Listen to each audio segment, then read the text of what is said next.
Hey, spiritual hooligan.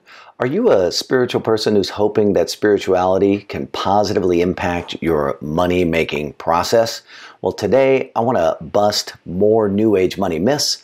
I got a ton of questions from the Spiritual Hooligan tribe after posting my last New Age money myths video. So today I'm going to answer your questions, and we're going to take on the law of attraction, money, and spirituality. My name is Matthew Ferry, and I'm bringing you your daily enlightenment from all the way up here in Whistler, Canada. I'm sitting here in my nice little condo doing a quick video for you. Well, it's probably not that quick because I got a lot to say on this topic, but this is your moment to pause, to slow down, to get connected to enlightened perspectives. I want to help you to quiet your mind and restore your peace. So let's start by taking a deep breath in through the nose. Let's do it together. Hold your breath for me. And as you're holding your breath, close your eyes if that's possible. If not, just keep them open. It doesn't matter. But I'd like you to just keep taking long, slow, deep breaths over and over and over and holding them. Repeat after me. Please set the intention for enlightened consciousness to flow through. To experience purity of my own consciousness. To know that all is well. To embrace life, people, and situations exactly as they are. Please set the intention to release my need for things to be different. To practice total and complete acceptance of all people, in all situations, at all times, including myself. So let's keep going in our meditative state. Deep breath in, hold your breath. Connect with this idea that all is well, and really what is that? It is the recognition that the source of life for you is the source of life for everything and everyone. That we're all one thing expressing itself with infinite variety. And at its most fundamental level, enlightenment is the perspective that all is well. So take a deep breath in and hold it. And let's talk about this question that comes in from Mike in our Spiritual Hooligan Facebook group. If you're not a part of that, you should totally join us. It's super fun over there. There's no drama. We're just super focused on being in an all is well state together. So he says, Matthew, I listened to your episode 51 of Daily Enlightenment on New Age money myths busted the other day, and he says I'm having difficulty throwing out the concept that we can place the order in the field, get out of the way, and then the likeness of that order will show up. So those are his words. Place the order in the field, get out of the way, and then the likeness of that order, that thought that we have, will show up. And he asks, are you saying now that you are the order that you're placing, that there is no us and them, that we are requesting everything from our consciousness to materialize in the matrix? So he's getting a little deep there, but I want to see if I can clarify it. I'm sure I'm going to get unbelievably deep. When I wrote this out, I was like, whoa, okay. So I said, wow, Mike, great question. Let me take them on for you. And in episode 51, I do say that the law of attraction is an artifact of perception. It's actually a story that we're making up that keeps us hoping, like gambling keeps us hoping. So we're both delighted when it works, as well as being in this constant state of disappointment, and thinking, God, how come it's not working? So the enlightened perspective is that you are the thing that you seek. That's the enlightened perspective. You are the thing that you seek that is manifesting into reality. So if you don't create the conditions, then there's not much hope that the thing that you're seeking or the thing that is coming through is actually going to occur or going to come into reality. So hoping and wishing is just an ineffective thing to do. But let's clarify this, okay? Because Mike says, I'm having difficulty throwing out the concept that we can place the order in the field, get out of our own way, and the likeness of that will show up. And he makes reference actually in his comment to a story that I tell in my first book called Creating Sales Velocity, which is a handbook for high conscious salespeople.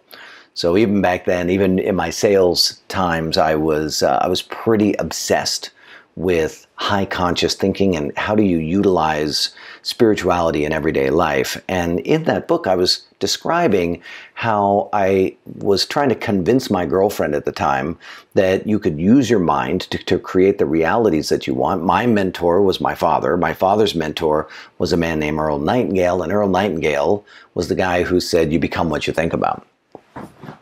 So that's what he's referring to. I focused on, I'm going to get a free Ferrari just by thinking about it. And I ended up getting a free Lexus. But here's the thing.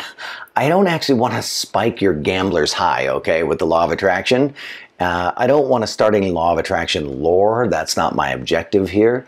Back then, I was still on the law of attraction roller coaster, maybe like you. I was going up and down. There were times it was, oh my God, so amazing, I can do anything. Oh my God, I suck, nothing's happening. Oh my God, I'm so amazing. Oh my God, I suck, nothing's happening, right? Just over and over and over. And since then, I've had some pretty profound realizations about the process of manifesting and creation. So it appears to be a phase, maybe even a trap that all high conscious people seem to go through. So if you're on this ascent towards enlightened consciousness, it's likely that you will go into what is coined a spiritual materialism phase. Many teachers have written about this. One talked about this idea of spiritual materialism, and that book almost nails it, but it's not quite there. It's not almost, and I want to take it to one step further. As your mind goes quiet and your consciousness increases, you begin the process of releasing duality. And this is going to help a lot. Duality means that you stop seeing yourself as separate from everything in the universe. So this idea that you are a manifester, and then there's a field of consciousness, which is the provider of what you're manifesting. This is just like it's like a mistake, right? It's like your consciousness is just filling in the gaps. It's an illusion. So it's just an old paradigm wrapped in a new age wrapper. So it says, for example, if you're a good person, if you think good thoughts, if you do good deeds, then God is going to take care of you. And it implies that you're less than God, and God is a parental provider. A provider who's going to reward spiritual types like you by providing you with all of your wishes, and then it's going to punish non-spiritual types by making their lives less plentiful. This, my friend, is duality, which really means what you're doing is you're seeing yourself as separate. There's you, and then there's God. But as your mind goes quiet, you actually start to see that we're all one thing expressing itself with infinite variety, that just stuff is just bubbling up in consciousness, and you are what is bubbling up. That you and God are the same thing. That you are an expression of God. That you are an expression of the background field of energy and information that is self-organizing into everything that we experience. So if you look into the world with a critical eye, you see that the majority of people out there in the world who are rich or wealthy or successful, they don't care about practicing spiritual principles at all. It's not even a concern that they have. They don't use the law of attraction or positive thinking or placing an order with the field yet. If you step way back, because I've dealt with so many of these people in my coaching practice over the years. If you go way back, what you start to see is that they have a hidden motive to survive that is extremely effective at gathering resources. And this hidden motive to survive, that's a coin that I have termed to describe a part of consciousness that is survival based, and it has different expressions, but the one I want to talk about today is greed. Greed is a drive to organize the outer world, to get everything put into a place that makes sure that you can prosper, that you can live comfortably, that you'll stay alive longer. It's sort of like it's this like drive to create a comfortable life, and the expression of it is an intense fear that there won't be enough. Most people their desire to create the dream or their desire to succeed or achieve or make money or whatever, it has its roots in lack and fear. If you really just look at it, like the desire to learn and grow and strategize and build systems is so often, when I say so often, I mean like almost always, driven by an invisible part of consciousness, a very successful survival consciousness called greed. So my point is very simple. Placing an order with the field to get something, to have something materialize, to manifest something, actually, for most people, has its roots in fear. So in your quiet mind state, you know that all is well. There is no fear. You know that more isn't necessary. In your quiet mind state, you know that more is not necessary. So I mean, it'd be nice, but therefore, there's nothing to ask for because you are everything. Everything is whole, complete, and perfect exactly as it is. There's nowhere to go. Life is whole, complete, and perfect. And then for some people, when you get into that state, right, whoop, I'm knocking down the pillows over here. When you get into this quiet mind state, something new starts to appear. And this is the thing for Mike that I want him to really consider. That when you get completely quiet and you're in a state of all is well, oftentimes inspiration takes over. Inspiration to build something or to create something or to give birth to things. And in your quiet mind state, what there is to do is just to surrender to whatever that is. Surrender to whatever's coming through you to be created. In your quiet mind state, you recognize that there is no difference between the creator and what is being created. In essence, you are the field. So there's no placing orders in the field. You recognize that the field is creating in you, that you are what is being created. I'll give you an example, okay? The words that I'm speaking right now, these things just come through me. There's just like something that's just coming through, whether I want it to or not. And I've just surrendered to what is being created. And I will tell you, it has taken me a long time to surrender to it. I am the field expressing these ideas, this particular set of ideas. So I wrote a book, and it'll sell or it won't, but I'm not attached to that. I create videos like this one, people will watch them or they won't. I write posts, people will read them or they won't read them. In the state that I'm suggesting that you work towards getting into, all is well. And until you get there, you're probably going to be stuck in something that I call the personal development prison. And this is where most law of attraction people live. They're jumping from seminar to seminar, book to book, audio to audio. They're searching for that next golden nugget, that thing that's going to finally lead them to the promised land. And here's the crazy part. When you are completely at peace with where you are right now, there's no need to go to any more seminars. There's no need to read more books. All of that stuff evaporates. Now, you probably will want to learn stuff because you're just like that part of consciousness that likes to learn and grow. But you'll find that all of the stuff that you used to just be like, oh, I need to read this now. Like that stuff, like it doesn't interest you anymore. So it's kind of like this. When you are completely at peace with where you are, with what you're doing, with how life is going, with what life is doing around you, you can follow your bliss. And you can do it with incredible, rational, critical thinking.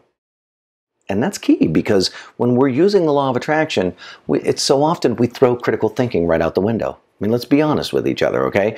The non-spiritual types are right now on the planet the most successful people around because they're dealing with the physical reality in a very rational way. They're focusing on knowledge, skill, leverage. They're creating systems, marketing. They're using persistence. And when you combine all those things together, sprinkle in a little luck, you massively increase your odds of succeeding or creating the things that you want. But that doesn't mean that they're having a good time doing it, okay? That's different. That's the stuff that you're into. You're into experiencing a positive state, okay? But I've coached billionaires. I've coached 100 millionaires. I've coached multimillionaires. And across the board, I will say this, that the money itself actually creates more survival consciousness. Like the more money they have, the more they get pulled into survival states, which creates suffering. So it's the exact opposite of enlightened consciousness, which creates peace. Okay. So this is a really long-winded way of saying manifesting, creating, and turning your thoughts into reality isn't you. You are what is being created. These aren't your ideas. These ideas are coming through you.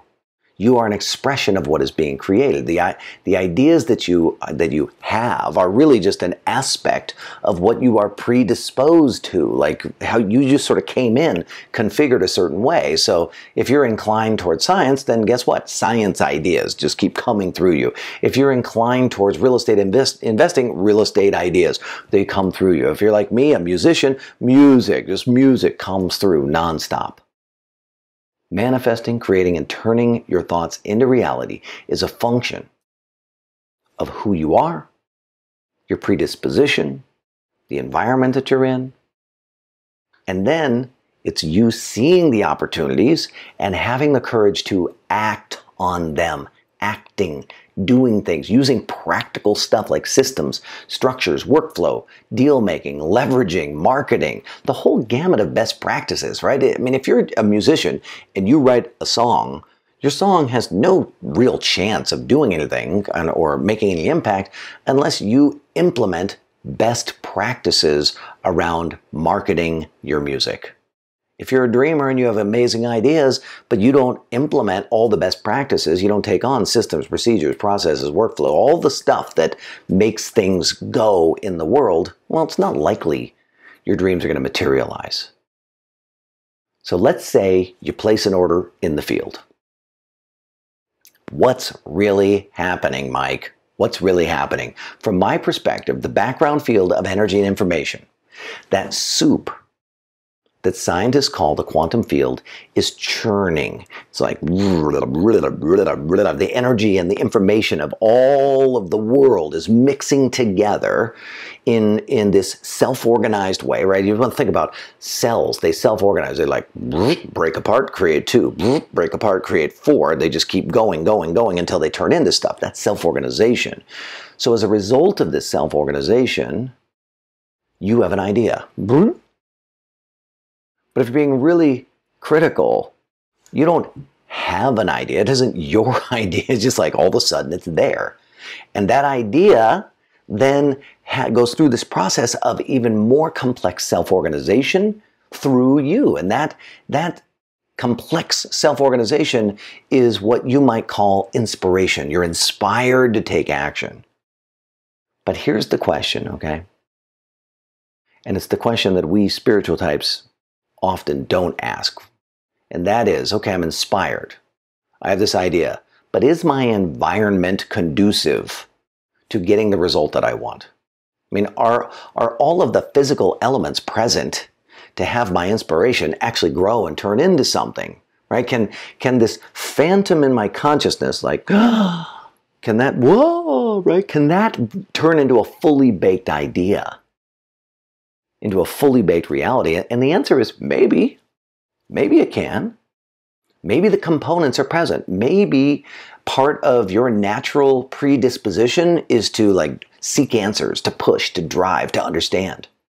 Maybe you're driven to organize stuff, to build stuff, to create conditions. Maybe you're inspired to assemble the components and have this new expression live. Maybe, right? In the past, we know that greed has been a very powerful drive. A drive to organize, assemble, push, and persist to create more safety, to create more comfort for all of us, right? But for you, you can't really rely on greed, right? Because greed actually causes you to malfunction. When greed is present, you feel bad, you feel incomplete.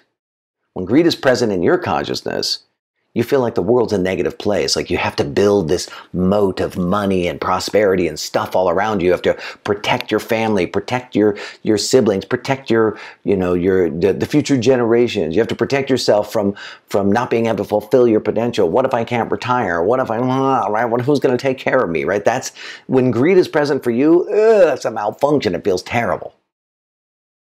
Why? Because you are the latest successful iteration of humanity. You are predisposed to inner optimization, which is really an expression of happiness, joy, peace, certainty, love. I mean, you're the type that's ascending towards this state of all is well, and that really creates a pickle in this whole manifesting, creating things. I want to make more money. I want to have things come into my reality. It's a pickle. Greed versus peace. That's the pickle for you. But like I said before, when your mind finally goes completely quiet, when you recognize that the source of life for you is the source of life for everyone and everything, when you know that we're all one thing expressing itself with infinite variety, you start to deal with things really rationally, very, very rationally. So if you don't have the skills to fulfill on the thing that you want to create, then you can embrace the learning process to get those skills without any fear or any hesitance. If you don't have the network to fulfill on what is being created, you can fearlessly pick up that phone and make a contact with people, and it doesn't cause your stomach to do somersaults. But here's the thing, it doesn't mean that that's going to work, okay? It doesn't mean that it's just going to magically work. But here's the thing to know, as Goethe said it in this way, that boldness has power, magic, and genius in it. So is manifesting real? No, I don't think it is. I think it's a likely story that we assign to something that we can't explain. Can you create the life that you want? Yeah. Yep, you can, but it's not magic, okay? It's pragmatic and it's practical. Does spirituality help create the life that you want? Well, both yes and no, right? Yes, it helps you to realize that nothing out there in the world makes you happy or feel fulfilled. That's positive. It helps you to create what you want because you know that all is well. And when you're completely detached, you can sort of do things in a very fearless, bold fashion. You can maintain your persistence, for example, without all the negative mind chatter. So, those things, the spiritual process is very positive for, but it's also no, because spirituality doesn't help. Because creating the life that you want is about setting up the conditions in the physical world. And that means that you have to apply physical world best practices, which can pretty much be deployed by anyone, including people who don't care about spirituality. So in conclusion, there are 4 steps that you can take. Step 1, do the work to get your mind to go completely quiet. Step 2, embrace that all is well and nothing else is needed. Step 3, follow best practices to create things that are coming through. And step 4, learn to ride those waves of energy. There's going to be lots and lots of experiments, lots of failure, a lot of iteration.